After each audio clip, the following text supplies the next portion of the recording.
Dragon Quest Builders was originally released in 2016 for the PlayStation 4 and PlayStation Vita, even getting a PlayStation 3 release in Japan. The game got glorious reviews across the board and ended up selling over 1 million copies worldwide. With the Nintendo Switch becoming a massive success, it made perfect sense to bring the game to Nintendo's hybrid. You're probably getting sick and tired of hearing this, but it's true. Dragon Quest Builders seems like a game tailor-made for the system.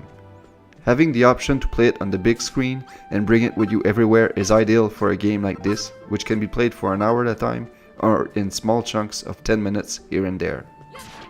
It took me around 45 hours to complete the main story of Dragon Quest Builders. I can safely say that the game is well worth the asking price. However, I do have some issues with the game that I hope gets addressed for the sequel. In my opinion, Builders is a game that will appeal to Dragon Quest fans but might disappoint fans of Minecraft. I'm a fan of both series and ended up being a tad disappointed with the final product, and I'll explain why in the next few segments.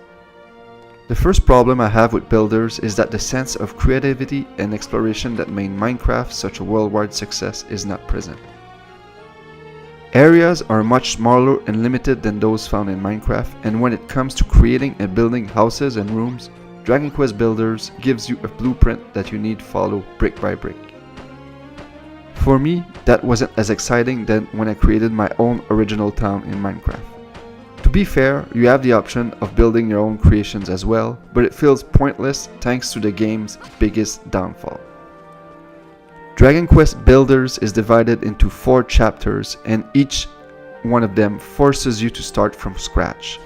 So if you spent 10 hours fortifying your town, it doesn't matter, as once a new chapter starts, you have to start in a new town with none of your items and resources plus none of your health upgrades.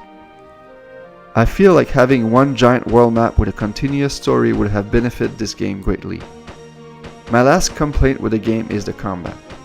It's simple enough to enjoy, but the hit detection is off and the reach of your weapons makes some of the battles tedious. Since you need to basically be right next to the monster to hit them, but you're not allowed to touch the monster or you'll get damaged and pushed back, it can get quite annoying. They either need to make the weapons slightly longer or remove the force field on the monsters. Having said all that, there's still a lot to like with Dragon Quest Builders. The story, for example, is one of the strong points of the game. Sure, it's a bit basic compared to full-fledged role-playing games, but for a resource gathering Minecraft style game, it's a lot of fun. It also uses the Dragon Quest franchise rather well, hitting nostalgic points of the original Dragon Warrior. The game basically starts at the end of the original game where the hero accepts the offer to join the Dragon Lord. The enemies you will face are all classic Dragon Quest monsters, and even some of the weapons you can craft will please the hardcore fans. Each of the game's 4 chapters bring a different theme to the game that makes it fun and challenging. However, the final chapter simply steals the show. I feel like a lot of games seem to drag on towards the end, but in this case, it regenerates the player's interest and turns up the epic meter to the top. There's also 5 different chapter-specific challenges for the completionists out there who want extra stuff to do once they've completed their journey. Dragon Quest Builders was an enjoyable experience that took principles from one of the world's most popular gaming franchise and mixed it with Japan's #1 RPG series. The result is a charming and pleasant adventure that falls short in a few areas. With a sequel planned for release shortly, hopefully Dragon Quest Builders 2 will fix some of the issues I had. Still, you can't go wrong with Dragon Quest Builders if you're a Dragon Quest fan.